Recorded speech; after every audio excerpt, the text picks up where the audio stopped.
Otep à tous, bienvenue sur la chaîne des panafricanistes par essence, par conviction et par excellence. Celle des citoyens kémites par nécessité et obligation de combat. Nous sommes une chaîne qui n'est guidée que par nos ancêtres et rien que par les ancêtres qui appartiennent à l'égrégore du monde noir. Par conséquent, nous ne croyons en aucun Dieu venu de l'étranger. Toutefois, cette vidéo n'est aucunement destinée à inciter à la haine ou à la violence, car nous menons un combat qui est d'abord et avant tout spirituel, intellectuel et démocratique. Ensuite, il est politique, géopolitique et géostratégique, contre l'impérialisme, le colonialisme, le néocolonialisme et l'endocolona. Ils sont tous qualifiés de crimes contre l'humanité. Nous menons ce combat sur la base du principe fondamental que nous avons hérité de nos ancêtres kémites, qui est celui de la Mahat, c'est-à-dire solidarité, vérité et justice. Vous êtes donc en droit de connaître la vérité et nous avons l'obligation de vous dire la vérité, rien que la vérité, afin que justice soit rendue au continent africain. Et ça, c'est notre modeste contribution dans cette noble lutte en faveur de la souveraineté, la dignité, la solidarité et l'unité africaine. C'est exactement ça que nous appelons de panafricanisme. Bien-aimés frères et sœurs, des bandits du continent africain sont allés vendre l'Afrique en Italie, à Rome, dans les mains d'une petite dame, petite fille, Giorgia Meloni, à 5 milliards 500 millions d'euros.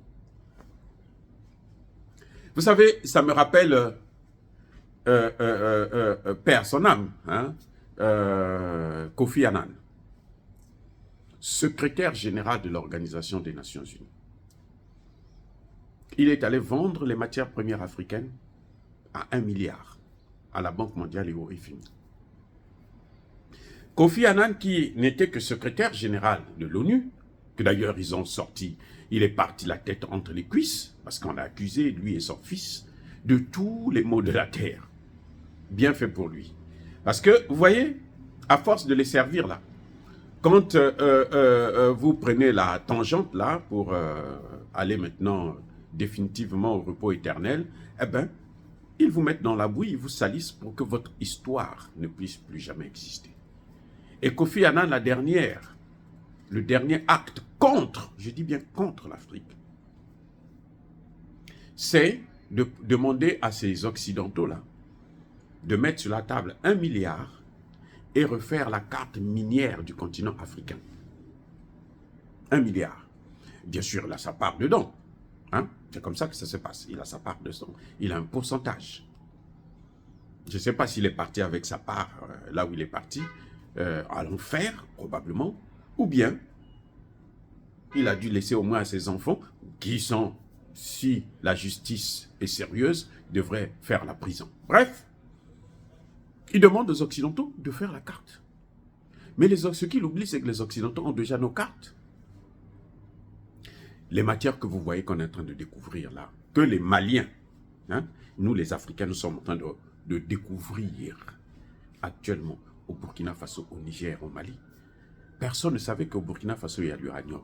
Au Mali, il y a l'uranium. Il y a le lithium. Il y a beaucoup de matières premières. Eux, ils le savaient. Et les amis, c'est pas la rigolade. Hein. Ils le savaient. C'est pour ça qu'ils s'intéressent à ça. Mais ils avaient mis ça de côté, se disaient, on va d'abord exploiter ailleurs. Quand on va finir telle partie de l'Afrique, on va maintenant s'attaquer à l'autre partie. Donc, ils ont bien sélectionné. Dans telle partie de l'Afrique, nous allons prendre l'uranium. Tel autre pays, nous allons prendre le pétrole. Tel autre pays, le gaz. Tel autre pays, on va aller prendre le riz, le café, ainsi de suite. C'est comme ça qu'ils avaient partagé l'Afrique. Mais ils savaient déjà tout ce qu'il y a là. Il n'y a rien qui est nouveau là, dans ce que vous appelez, on appelle découverte là. C'est nous qui découvrons, parce que nous sommes en train d'ouvrir nos yeux. Mais eux, ils avaient déjà découvert ça depuis très longtemps. Ils avaient déjà découvert depuis très longtemps. Donc, quand Kofi Annan va demander 1 milliard pour faire la carte, il est en train de vendre le continent africain. Ce n'est pas à eux de faire les cartes. Est-ce que Kofi Annan avait demandé aux pays africains, aux populations, pas aux leaders africains? Parce que les dirigeants africains se disent, bon, comme c'est nous qui l'avons élu, bon, il a tous les pouvoirs. Non, il n'a pas tous les pouvoirs. Non. Moi, je ne lui ai jamais donné mon accord. Vous, peut-être, vous avez donné votre accord. Moi, je n'ai jamais fait et je ne le ferai jamais. Tout ce qu'il y a de recherche, là, c'est nous-mêmes qui allons faire ça. Ou avec nos partenaires, des partenaires sérieux. Pas des voyous qui viennent pour venir piller nos ressources. Ils montent sur la science. Vous voyez? Bref, Kofi Annan, quand il a fait ça, il n'a fait que vendre l'Afrique. Et personne n'a parlé de la démocratie, comme l'Union africaine est en train de dire aujourd'hui. La démocratie, la démocratie, la démocratie. L'Union africaine, ils étaient là en Italie, là, chez la petite dame là, de Rome, pour aller vendre l'Afrique. 5 milliards 500 millions. Vous avez déjà vu ça? Quel est le pouvoir que ces chefs d'État ont de prendre une décision comme ça, de venir déverser toute la merde occidentale chez nous? Quel est ce pouvoir-là? Est-ce qu'ils ont ce pouvoir? Est-ce qu'on nous a demandé, nous les populations? On n'a pas élu un président pour vendre ce qui nous appartient. Non. Un président fut-il élu là, il n'a pas le droit de vendre ce qui nous appartient sans passer par un référendum. C'est ça la démocratie. La démocratie dont ils vantent là, quand il s'agit de leurs intérêts, il n'y a plus de démocratie. Et mais il y a quelqu'un qui l'a dit, Moussa Faki ou je ne sais pas qui l'a dit là-bas, Moussa Faki, oui, qui l'a dit, mais on aurait bien voulu être consulté quand même. Consultez-nous au moins. Tous les chefs d'État que vous avez vus là, aucun n'a été consulté. Aucun. Ils ont pris la carte de l'Afrique comme ils avaient fait à Berlin. Ça, c'est un deuxième Berlin, Berlin bis. Ils ont mis ça là. Ils disent, bon, on va développer l'agriculture. Dans tel secteur, on va planter ceci. Dans tel secteur, on va planter cela. Dans tel secteur, on va... C'est quoi ça? L'Afrique leur appartient? C'est leur chose? Et vous avez des chefs d'État qui acclament. Parce qu'on a mis 5 milliards sur la table. Et parce qu'ils auront des petits pourcentages, 10%, 5%. Ils vont mettre dans leur poche, ils vont aller déposer dans des paradis fiscaux. Mais quand ils vont mourir, là, les gens là, ils vont reprendre ça. Écoutez, vous savez, tous les dirigeants africains là, sont malheureux. Ils sont plus malheureux que nous qui n'avons pas de comptes à l'étranger. Ils sont plus malheureux que nous. Vous savez pourquoi? Parce que l'argent qu'ils déposent dans les comptes à l'étranger, là, cet argent-là, les Occidentaux prennent ça, ils mettent ça dans leur poche. Surtout quand ils meurent, c'est fini, ils oublient ça. Dès qu'un dirigeant meurt, là, c'est fini, tout son argent disparaît aussi. C'est comme ça que ça se passe. Donc les chefs d'État que vous voyez là, ce sont des malheureux, des pauvres minables, qui souffrent. Il faut prier pour eux. Il faut prier pour eux. Eux, leurs ministres et autres là, l'argent qu'ils déposent là, ils ne jouissent jamais de ça. La seule jouissance que vous voyez, c'est mener la vie où ils sont en train de montrer à tout le monde qu'eux, ils ont de l'argent. Ça ne veut absolument rien dire. Puis cet argent-là, quand tu meurs, là, tes enfants ne bénéficient pas de ça. Au fait, Boigny, l'argent, ces enfants continuent à chercher à prendre leur argent, alors que la personne qui a géré les biens d'Houphouët-Boigny est là, la femme de Ouattara. Mobutu, ses enfants continuent à chercher son argent. Ceux qui sont restés, en tout cas ceux qu'ils n'ont pas tués, continuent à chercher leur argent. Et c'est comme ça avec tous les dirigeants africains. Comment voulez-vous que les Européens, ils arrivent à une réunion, c'est l'Italie et l'Afrique. Écoutez bien, déjà là seulement, là, ça montrait que non, il n'y a rien qui ne va. L'Italie, Afrique. Vous avez la Banque mondiale, vous avez le FMI, vous avez l'Union européenne, vous avez l'ONU, vous avez, mais toutes les ONG là, les associations civiles qui viennent faire du bruit en Afrique, les espions, les tueurs, tout ce qu'il y a de mauvais là, ça passe par eux. Ils viennent venir faire l'agriculture, mais ils savent qu'il y a des matières premières qu'ils vont prendre et puis ils vont partir. Parce qu'on vous a donné 10 000.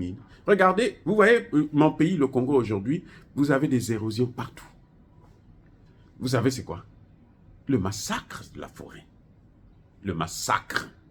Mais ce n'est pas les Congolais. Ce n'est pas les Congolais. Nous utilisons le bois, c'est vrai. Le charbon, oui, c'est vrai. Mais ce massacre-là, ce sont les grumes là qu'ils coupent n'importe comment. Ils ne laissent rien à leur passage. Et ils ne reboisent pas. Et puis d'ailleurs, ce qu'ils coupent là, c'est naturel. S'il faut reboiser, vous allez faire l'artificiel. L'artificiel n'a jamais été pareil à l'original. D'ailleurs, même l'artificiel, ils ne mettent pas. C'est pour ça que vous voyez toutes les inondations qu'il y a dans mon pays, au Congo-Brazzaville. Du nord au sud, en passant par Brazzaville, le fleuve Congo, là, parfois ça déborde partout. On n'a jamais vu ça. Une crue, mais alors, incroyable. Mais, ce qui est bizarre, c'est que jusqu'à présent, les gens ne tirent pas les leçons. On revient encore en Italie pour venir signer des accords. Bon, vous venez exploiter les matières premières. Venez exploiter notre terre.